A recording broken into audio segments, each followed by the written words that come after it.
Hello and welcome to the old Fliers. Aircraft leasing is a common practice where airlines enter into a financing arrangement to operate an aircraft without ownership. Aircraft can start to earn an income from day one without the upfront cost of purchase. Not dissimilar to you leasing a house or car. There are two primary types of aircraft leases. First, the operating lease, the most common type. It is a short to medium term rental agreement with a duration of typically 3 to 7 years, making it significantly shorter than the economic life of the aircraft. The lessor bears the risk of the aircraft's residual value, the worth at the end of the lease. Airlines use it for various good reasons. It adds flexibility, it quickly adds capacity for new routes or seasonal demand without a long-term commitment. It gives access to new technology, operating modern fuel-efficient planes like the A320neo or Boeing 737 MAX without a massive upfront purchase cost. It provides off-balance sheet financing. The aircraft and associated debt often do not appear on the airline's balance sheet, improving financial ratios, though accounting rules are tightening on this one. At the end of the lease, the aircraft is returned to the lessor and it becomes their problem. The second primary type of lease is the finance lease or capital lease. This is more like a loan to own agreement and is treated as a purchase for the accounting purposes. The duration covers most of the aircraft's useful economic life, usually 10 plus years. The airline is effectively the economic owner during the lease. They are responsible for maintenance, insurance, and bear the risk of the aircraft's value. Airlines use it as a financing tool. They want to own the aircraft eventually, but cannot or do not want to pay the full capital cost up front. The airline usually has the option to purchase the aircraft for a predetermined agreed bargain price, often $1, at the end of the term. The key steps in a typical operating lease are that the airline identifies a need for a specific aircraft type and issues a request for proposal to lessors. The airline and lessor negotiate terms, lease rate, duration, maintenance, conditions, etc., and sign a letter of intent. Lawyers draft the complex lease agreement covering every conceivable detail from who pays for engine wear and tear to exactly what colour the paint must be upon its return.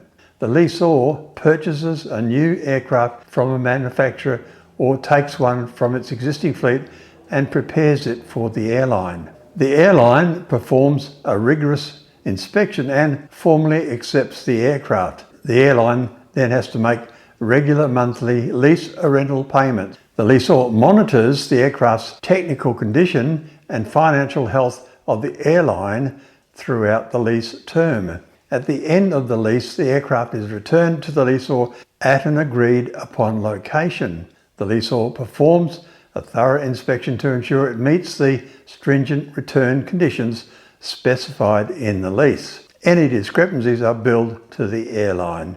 If an airline defaults on payments, this gets very ugly.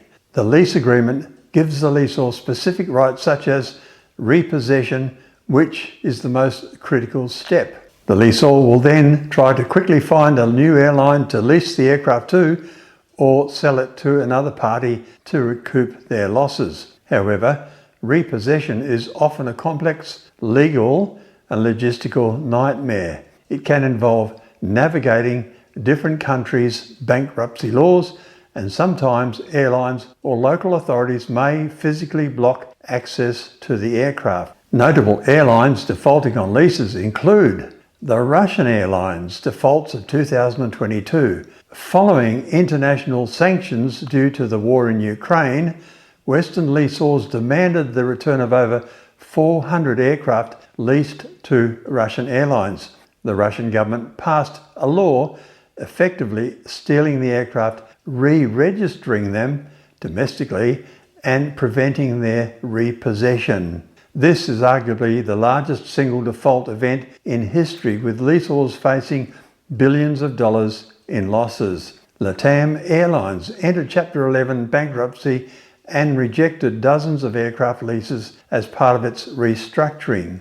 Norwegian Air Shuttle underwent restructuring and terminated leases for a significant proportion of its fleet, shifting from being a long-haul to a short-haul carrier. Avianca also entered Chapter 11 and negotiated lease terms on many of its aircraft. Thomas Cook UK 2019. Upon its collapse, it defaulted on leases for the entire fleet of over 100 aircraft. Lessors had to quickly repossess and find new homes for these planes at various airports across Europe. WOW Air Ireland 2019. Its sudden collapse left lessors with stranded Airbus A320s and A330s. Jet Airways India 2019. Its grounding and subsequent bankruptcy process involved defaults on a large fleet of leased aircraft, leading to lengthy legal battles for repossession.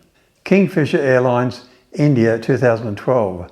Its financial meltdown was a major event where lessors fought for years to repossess their aircraft from Indian airports. Air Berlin Germany 2017. Its insolvency involved a managed process where lessors gradually took back their aircraft as the airline wound down operations. Turning now to the major players in the aircraft leasing business, those with huge valuable assets under management and number of aircraft owned. The big three, the giants. AerCap Ireland, the undisputed world leader. We provide comprehensive and innovative solutions to over 300 customers around the world, enabling access to the most in-demand new technology passenger and cargo aircraft, engines and helicopters. Its scale became even larger after its monumental acquisition of GE Capital Aviation Services, GECAS, in 2021. The combined entity owns and manages a fleet of over 3,000 aircraft. Air Lease Corporation USA, founded by industry legend Stephen Udvar-Házy, a pioneer of modern aircraft leasing. ALC is known for its strong order book for new fuel-efficient aircraft and the excellent relationships it has with both manufacturers and high-quality airlines. Avolon Ireland, another global giant owned by a consortium that includes Japan Oryx Corporation and Bohai Leasing in China. It has a strong presence in Asia and a young, modern fleet. Other major lessors include SMBC Aviation Capital Ireland, owned by Japan's Sumitomo Mitsui Financial Group. BBAM USA, a major player that operates through a series of managed funds and partnerships. CDB Aviation Ireland, the leasing arm of China Development Bank with significant financial backing and a focus on growth. DAE Dubai Aerospace Enterprise in the UAE, a rapidly growing lessor with a large and diverse fleet.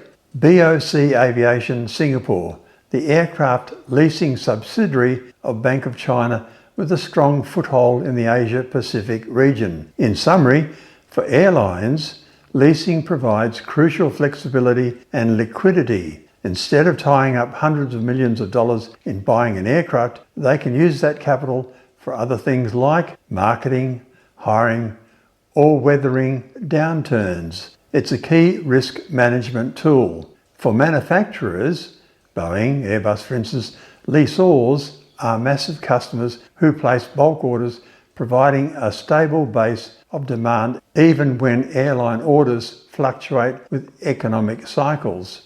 For the industry, it makes air travel more efficient. An aircraft that is no longer needed by one airline can be quickly transferred to another anywhere in the world, ensuring assets are used productively. Thank you for watching. Like and subscribe, and channel support always welcome.